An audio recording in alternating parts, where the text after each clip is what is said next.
SleepFam.news. Directly from the main stage at Sleep Summit 2024, the CEO of SleepScore Labs, Colin Lawlor, is here on the podcast today, and we're talking about their new B2B platform, Sleep.ai. Yes, artificial intelligence is back again, and the FAM podcast starts right now. Hey, are you a mattress retailer looking to supercharge your business? Introducing Podium, your secret weapon. I use it, I'm a huge fan of it, and with Podium's AI-powered lead conversion, you can engage with customers in seconds via text, making it feel like they're talking to a friend. But hey, that's just the beginning. Podium offers texting, payments, reviews, website chat, and more, all in one place. You've got to be the most responsive retailer to help customers solve those sleep problems in the moment. Harness the power of Podium today and start growing your business.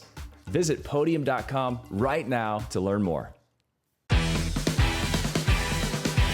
Welcome to the FAM podcast with Mark Kinsley. This is where the best in the bedding business get even better. Hey fam, welcome to the podcast. I'm so excited to have my friend Colin Lawlor, CEO of SleepScore Labs, here on the show. Colin, I think we connected. It's been a little while back because we started working on Sleep Summit. So it's good to see you here. We were kind of chatting ahead of time about how I'm zipping around from place to place to place and barely have a chance to slow down for a high five and a hug. So I'm glad we have a chance here to talk. Oh, awesome. Thanks, Mark. And by the way, I'm still bowled over at what fun and how great that conference was. Thank you so much. Oh, it was absolutely a pleasure. And I think I told you this, but I was telling the FAM team, we have a meeting, and I said, I'm having Colin on the show. And all of the girls were like, we love Colin. We love him. That's so exciting. So you've got some fans out there. Thank you. Thank you. Excellent. So all two can line up, and I'm happy to provide autographs. Hey, one of my weekly listens used to be my mom. I don't even get that anymore. Yeah. Hey. Your speech at Sleep Summit was very well received. Our theme was back to the future of sleep. Yeah. And I think SleepScore Labs and its impact on the present and what's going to happen in the future is incredibly profound. And I think understated, at least within the mattress industry. I think outside, it's far more celebrated. For people that didn't get to go, what was your main message at Sleep Summit? Look, the key here is that every person on the planet sleeps, and they need to sleep. And that how they sleep has a huge effect on their health, their welfare, their productivity, their creativity, everything to do with their lives. So we are talking about sleep as a business opportunity, yes, but that business opportunity is much deeper, much bigger, and much more important than most people have actually ever realized. And so, and I thank you. I got a lot of feedback after the conference, and I do owe some research papers to members of the FAM, and I will do that immediately after this call. But to highlight a few facts, right? For a person age 60, every 1% of deep sleep that they lose results in a 27% increase in the risk of dementia. So 1% of deep sleep is, give or take, 1 to 2 minutes, 27% increase in the risk of dementia. That is staggering. And what that means, and we've known this for quite some time, but every single minute matters. And it's not only dementia, it's cardiovascular disease. Latest publication in the space is quite amazing, right? Phenomenal publication from the team at Mount Sinai in the last 2 weeks. And what they have shown is that when a person has a heart attack, the brain and the heart communicate with each other through the immune system. And the first thing they do is they prioritize more sleep in order to reduce inflammation and to give the person the time to recover. That's why people are tired after a significant event and they need to recover. We are not talking about stuff that's optional. We are talking about an essential part of our lives. And so my message at the conference and to everybody that I speak to, sleep is your superpower. Sleep is the driver of a huge number of your life and health outcomes. Start taking it a little bit more seriously and invest just a little bit of time into it. And then the industry begins to realize as quickly as you can that what your customer needs is more and better sleep.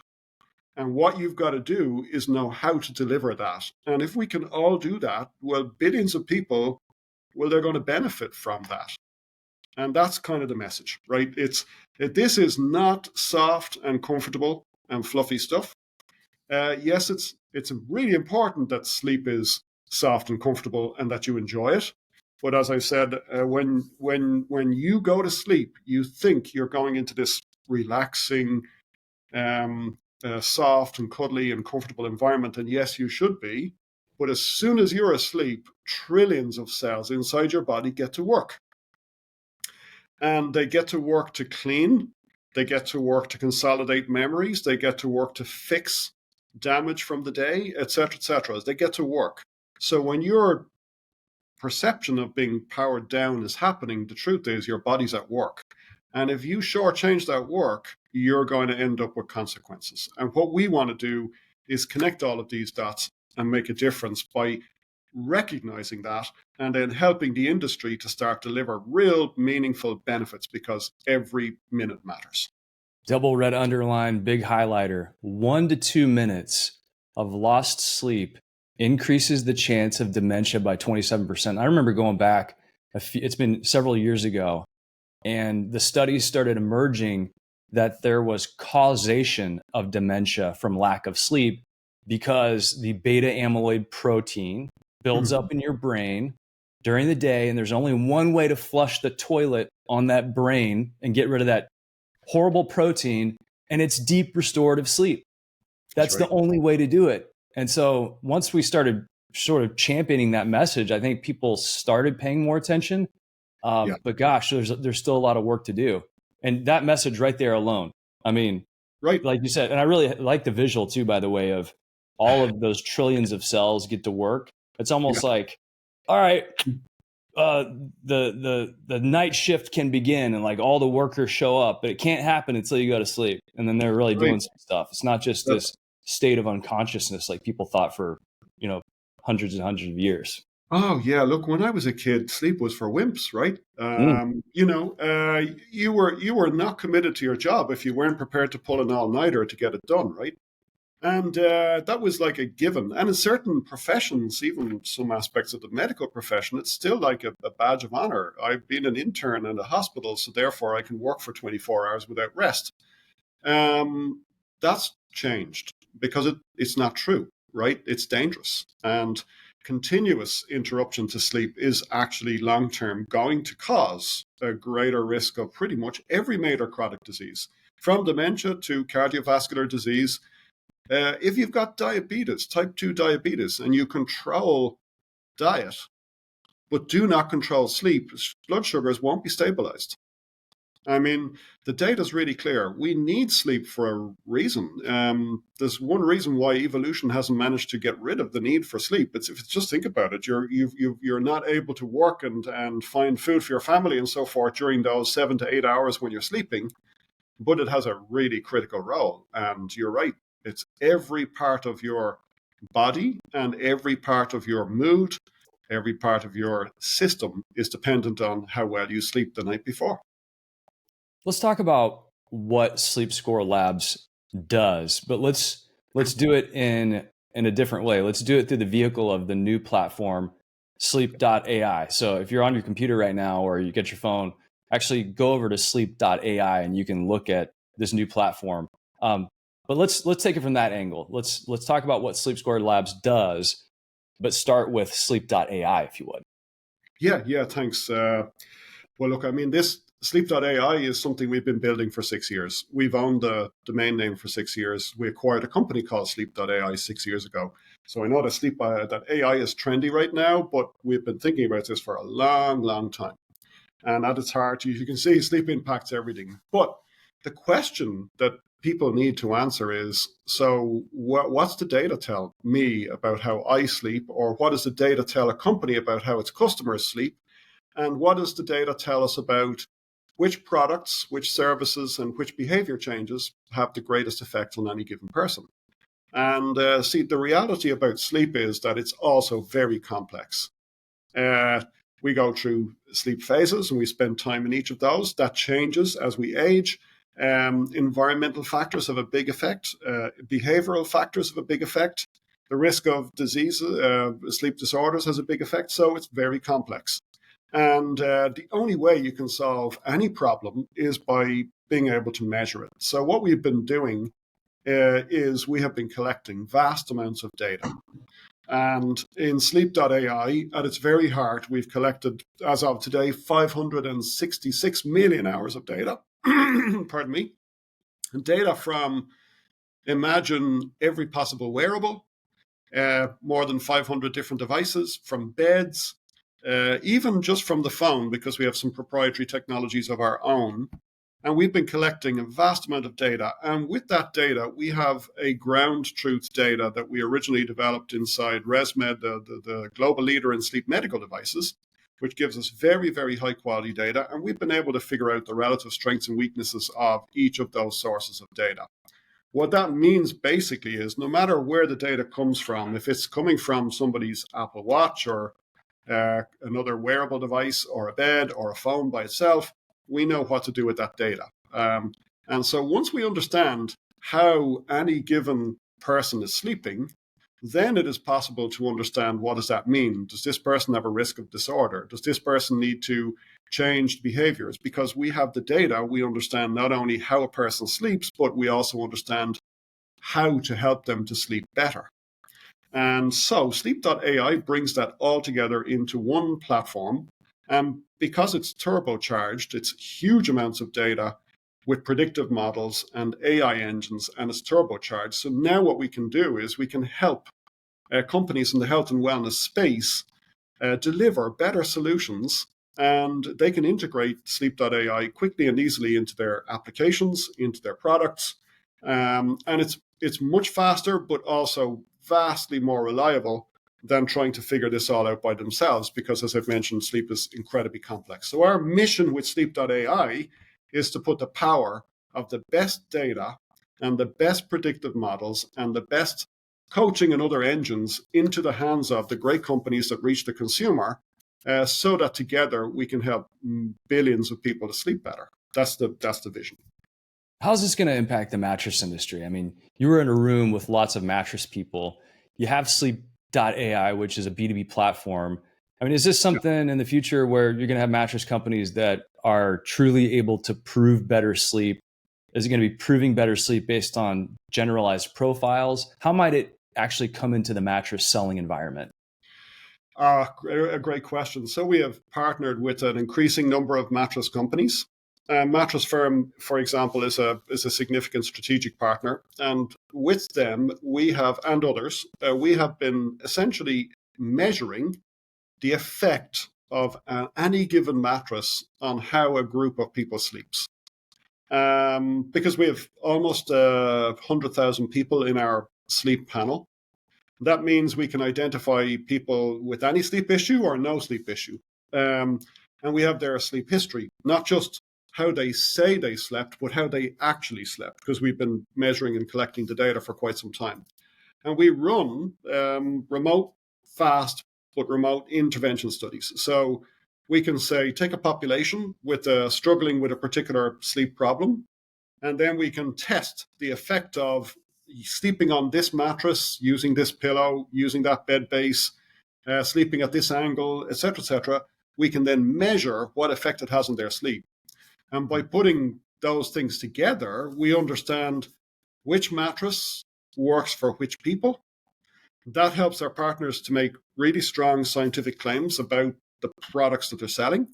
But it also helps us to build the personalized recommendation engines, because what's going to happen as we continue to move down this path is we can, within seconds, pull in a history of your sleep and then tell you exactly what you should buy. And here's the scientific reasons why you should buy it, because this is your problem and this particular product helps you to sleep better. That's where we have to go. Now we just have to get people to trust the data and take advantage of the moments during the day that lead to, like Dr. Kim talks about, filling up the sleep balloon. that may be a whole other conversation, but I do love taking away the smoke and mirrors and the mystery Yeah. around buying a mattress, taking away as many of the opinions as possible, and actually starting to have this evidence-based ecosystem. I think in our industry, nobody's done this better, in my opinion, than Sleep Number. Mhm.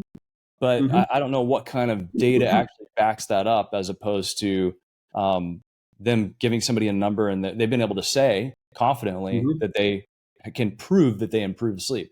And I think that's one of the things that really stood out to me about SleepScore Labs is, if you wanted to, you can suck in all the data that's already on your phone into the SleepScore Labs app. Even if you haven't been running the app, that data is already on your phone. If you That's sleep right. with your phone beside you.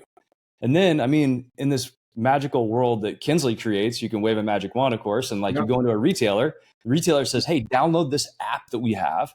We've already got your sleep data. And then they're going to be able to show with this new product a comparison to past sleep and new sleep on this new product. Yep. And That's that's right. proof. That's evidence. That's exactly right. And you see, I think maybe what's happened, the biggest opportunity of all, if you just think about it for a moment, is we've been operating in an industry that sold a product. And once the product was sold, the customer went away, and then we saw them again in 7, 8, 9, 10 years when the product became uncomfortable, right? And that's been the cycle. Yeah. So all the incentives and so forth are set up to just make the sale and then worry about finding that person again in 7 to 10 years' time. But the truth is that in those 7 to 10 years, that person also buys lots of other products to help them to sleep better. And today, sleep is the number one health search term on Google. So you go into Google Trends and look it up. Compare sleep to diet to exercise to mental health. Sleep is 5 times more searched than mental health, 4 times more than exercise, and 2 times more than diet. Why? Because you can't actually lose weight if you don't sleep well, because you can't stabilize mental health challenges if you don't sleep well, because you can't actually get fit if you don't sleep well. So the consumer gets this now. So that consumer, the difference is that they're now walking into the store with an average, based on our data, 500 nights of sleep data already sitting in their phones. And not only do they have that historical data, but they are increasingly going, hey, I want to run an experiment on myself. How's my sleep doing? So if I buy this new mattress from this guy, is it actually going to improve my sleep or not? And so those measurements and tools, they're out there. And the industry can choose to ignore that. And that is absolutely not going to result in good outcomes. Or the industry can embrace it and begin to understand truthfully which product works best for whom, and then build those products. And then when they're investing in innovation, figuring out which innovation delivers the best outcomes for which people. And in the end, what we're going to have is a much, much more targeted set of benefits. Now, I believe the consumer will pay more if they can believe the benefits that they're going to get and measure them, right? And I also believe that companies in the mattress industry can sell more products and services in between those 7 to 10 years when people currently buy a mattress. In fact, when is the mattress needing replacement? That data is available, it's out there, but nobody's been collecting and using it. So I think that's the key. It's almost like the consumer has all of this data available, but the industry has been ignoring it. And that essentially means there's a massive opportunity. So I feel like, go forward in this next couple of years, you will find that companies can do exactly as you said, download an app. Within 2 minutes, you've got a full diagnostic picture of a person's sleep. On the other side, you know what you're selling, but you've also, within 2 minutes, know exactly which products work best for this type of issue. When you put those two things together, you deliver for the consumer, but they can take their app home and they can prove it for themselves. And when you do that, you win a customer, not for this mattress, but for life. And that's what we got to do by delivering the outcomes and showing them with the data, winning a customer for life. That customer has other needs around sleep, and being the person that they can trust to deliver it, that's the opportunity. It's brilliant. And it goes back to something that I've walked people through many times on this podcast, in person, sometimes from the stage. but humor me if you will. And it's this idea that whenever somebody's buying a mattress, they're going through a transition. They're moving to a new home.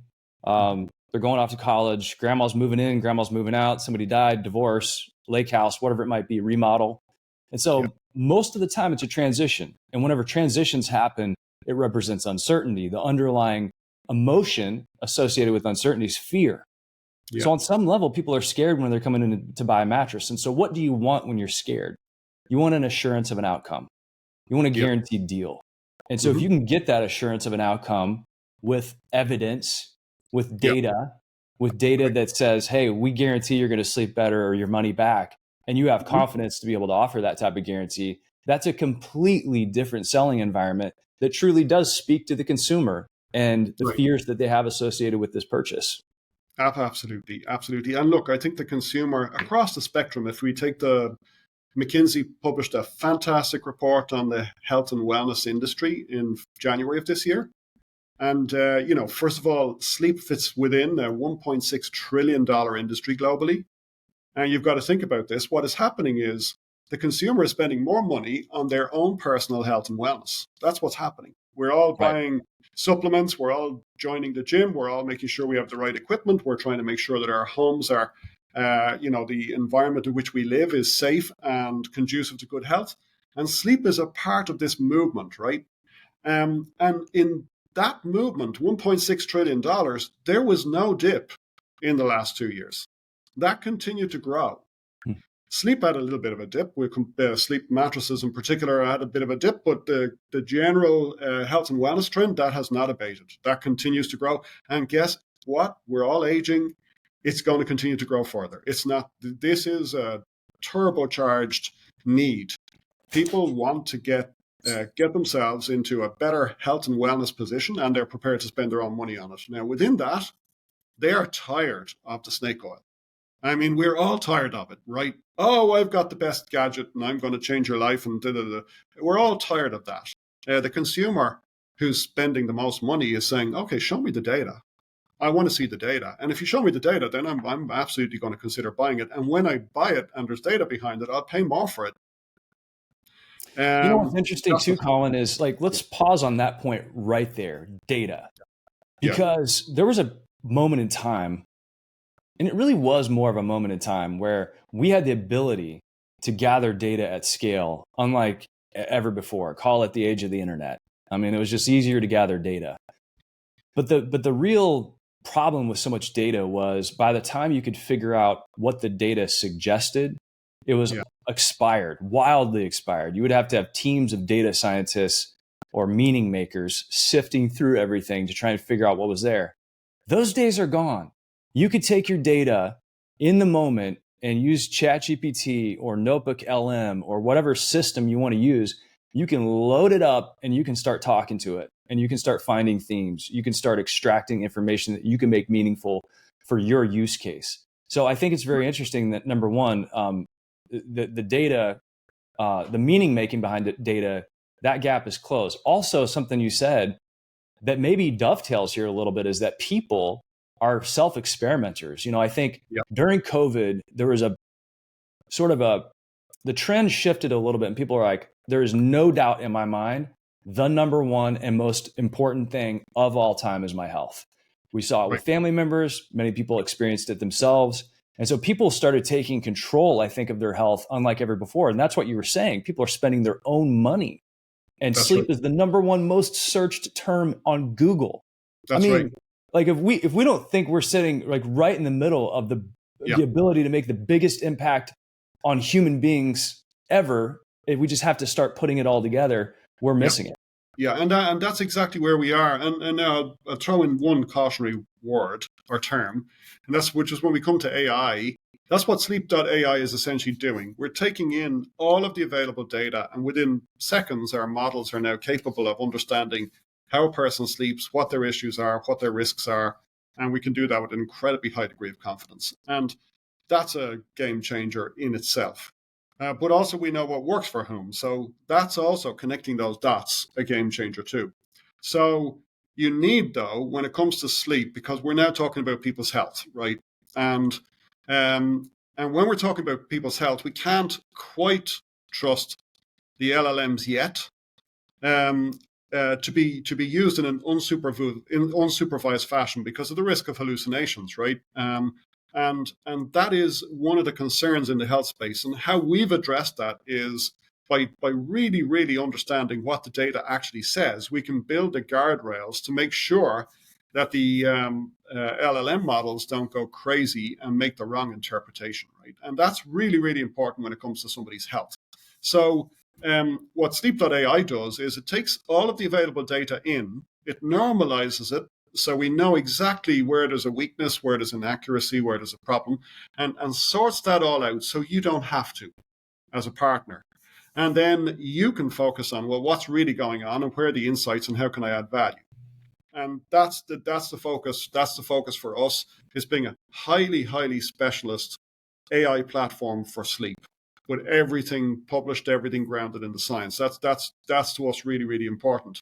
The LLMs, though, when you add that onto it, so if you give it the appropriate guardrails, what can be achieved is amazing, and we've been doing that too. So connecting those dots is huge. And you are so right. I actually personally think that the nexus of opportunity arrived with the cell phone, because now there is so much data available directly and indirectly from the phone, because that's where we route all of our wearable data. That's where we use it all day, except when we're hopefully sleeping at nighttime, right? And the amount of data that's available from that is incredible. This is so exciting. I kind of just struck me that, like, what you said about having call it a human touch, an oversight. It's going to make brands more important, especially ones that are associated with AI, because people are going to understand, I think, the capabilities and the extreme power of AI. And they're also going to understand its ability to go off the rails. And so having a brand like SleepScore Labs or whatever brand is using AI, but providing the expertise, people are going to look at those sources as more trustworthy, even though they know they're empowered with AI. It's almost like I had Blake Austin, and we were talking AI last week on the podcast. Yeah. And he was saying that everything changed for him whenever he heard a podcast, and it was a very highly educated person talking about doctors. And he said, in the future, it's going to be illegal for a doctor to not consult with AI before they provide a diagnosis, a prognosis, a prescription, because there's all this massive amount of information, and you're not just having to rely on one person's brain anymore. So, but I like this idea of guardrails. It's almost like having a genius child. The child is a genius, and the child has a photographic memory, but they still have to live at home. Yes, yeah, and walk to work or school. Yeah, you gotta have some oversight. Absolutely. Look, if you think about it for a moment, and this is like the power of AI. If you look at a typical person's phone, we find on average 500 nights of data, right? And now, what human is capable of looking at 500 nights of data and distilling from that what it means? If a doctor were to do it, and they could do it, it just would take hours. But the doctor is only given 5 minutes by the health system to speak with you. So what we really need are systems to take the data, process it, and enable the doctor to understand what's inside it without them having to spend all of the time trying to be statisticians as well as doctors, right? So I think there's a happy medium in all of this, right? On the data, first of all, the issue is data is key for AI. Excuse me. Data is key for AI. You need large volumes of data to train AI and predictive models, right? But you better make sure that that's good data. Because if it's not, you're going to train your models on bad data. And what that's mean, you're going to have bad models. So the key here in all of this, it's about the scale and the provenance of the data to fire the AI engines appropriately. And they need to have the human guardrails, because we don't want LLMs deciding that everybody should have this when they probably shouldn't. And so that to me is the key part of this. And our focus has been just to do that in sleep. So Sleep.ai comes from exactly that. It's why it's been 6 years in the making, right? That's why it takes time. Well, congratulations on the launch. I'm excited to have this be part of the mattress industry ecosystem.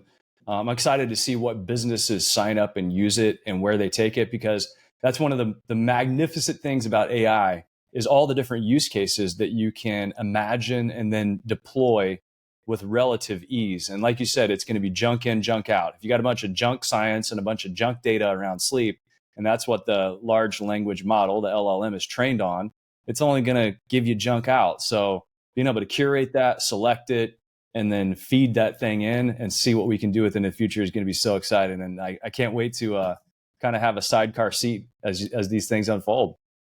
I love it. Thank you. And look, I mean, as I said, think about Sleep.ai. It's digital services that can be integrated into your own health and wellness app if you have one. But it's not only that, it's also the data and the AI to power your R&D, your data and the AI to basically measure the effectiveness of your products in the marketplace so you can make claims. It's all about the data. It's all about the data and the AI powering it, but it's all about the quality of the data and the insights we can derive from it. And we think that that's going to turbocharge companies to build better products that they can market more effectively. And they're coming into a market which is now demanding this. The consumer is very happy to spend money on better sleep now, but they need to know. Pardon me, excuse me. They need to know what works for them and why the companies say it works for them, and that's been the gap. I love that too. I think you're right. I think what I would observe, and I feel like I know about humans today, is that we are in the driver's seat. You know, the consumer wants to have the power to work on things at their own pace, to make it be personalized to them, to really understand it. And it's not about them being part of a big set of people or big group of people. They want to like be sort of their own little quantified self person. And it looks like this is going to contribute to that. It's mind blowing. I'm really, really excited for what you're doing. And I'm happy that there have been so many people like Mattress Firm responsive to being leaders in this space and actually pushing the envelope a little bit. I know one of the things that we talked about on the main stage was one of the studies that you did in partnership with Mattress Firm that they were nice enough to share with the world, which was if you get fit for a pillow versus choosing a pillow on your own, the people that got fit for a pillow, it led to 8 hours more sleep a month. That's right. And so think about just like that one little example. And if that becomes an illustration of bigger points like that are going to help more human beings, that's where we're headed. Absolutely. And, just think about that. Why is it? It's because pillows are complex, right? What is my sleeping position? Do I have allergies? Am I, do I sleep hot or cold? Do I have a partner? But also, what surface do I sleep on? Now, you put all of those data points into a consumer's head when they're standing in a store and ask them to go figure it out. They inevitably figure it out incorrectly, right? It's complex. So you can power those decisions with an algorithm, and you can take all of that risk. Pardon me, forgive me again for one moment. A frog in my throat, Mark. I'm sorry. We can cough it out together. That's okay. Just thank you. Let's have ourselves a good cough. I've been doing that for the past 2 months, it feels like. Sorry about that, everybody. But, who wants to stand in a store looking at a whole wall full of pillows trying to decide which one is the right one for them? Nobody does. Who wants to get the right one and sleep better? Everybody does. So let's bring the data to solve the problem. And that 8 hours of sleep in a month, I mean, in the context of every minute matters at the beginning, this is huge. And this is what I think is so exciting about the field we're in. Because at the end of the day, it's not only about people with sleep disorders, it's about everybody. And every minute matters. And sometimes, yes, the pillow is actually really, really important to get the best possible sleep. Well, I'll tell you what, I'm going to leave everybody with a little bit of a teaser. Okay. So if you're watching on YouTube, you can see this, but if you're listening, you can't. But I want you to go over to sleepscore.com. And Colin, you're going to have to give us some guidance here, but I've been looking at this poster behind your head the whole time. And it says, I'm going to read this headline. Okay. This is about as nerdy as it gets. I love it though. Age-related associations between chronotype and sleep-wake cycles, a longitudinal big data analysis of objective sleep. Can we find that on the website and dig into it? Yes, yes, you can find that, but you can find 61 other papers like it. 61 other papers. Okay, Yeah. so how do I actually get to that when I go over to the website? If you go I'm just going to share to, my screen and you can guide me along. Here we go. yeah, cool. Just go to, in this particular case, go to sleepscore.com. And then if you go into About Us or Improve My Sleep, sorry, just go into About Us, I apologize, and then go down to Scientific Publications. Bingo. So go to About Us. It's a drop down in the top right, Scientific Publications. Right. Oh, And here there we you are. will see grouped publications around measurement systems, publications around product interventions, publications around big data analysis on everything from age and temperature to chronotype, which is, your circadian rhythm and so forth. I mean, 61 papers and counting, right? The huge focus for us has been to say, look, let's set the standard higher. If you don't preach it, publish it, right? And when I say publish, I don't mean publish anywhere. Publish in a reputable academic either journal or as an abstract at a major academic conference where it has to be reviewed by scientific peers. Let's set the standard higher. That's what the consumer wants and needs. And sleep is too important to be left to guesswork. I love this one right here. Use of an adjustable bed base improves sleep quality and duration. This is just a sample of what you can find at sleepscore.com. And Colin Lawlor, thank you, sir, for taking your time to share your knowledge, to share the launch of Sleep.ai, to contribute to the health and wellness of billions of people. I think we're just getting started, and I can't wait to see what you do next. Hey, thank you, Mark, for your passion and for your connecting dots between all of us in the industry. Look, together we can change the world. We can change the world, and let's do it. I love it. Well, thank you so much for tuning in. Be sure to check out sleepscore.com. Check out Sleep.ai. We're going to have all those links up in the show notes. And send this to a friend who might get something out of it. And Colin, thank you again for being on the show. It's great to see you. Thanks, everybody. Take care and sleep well. Cheers.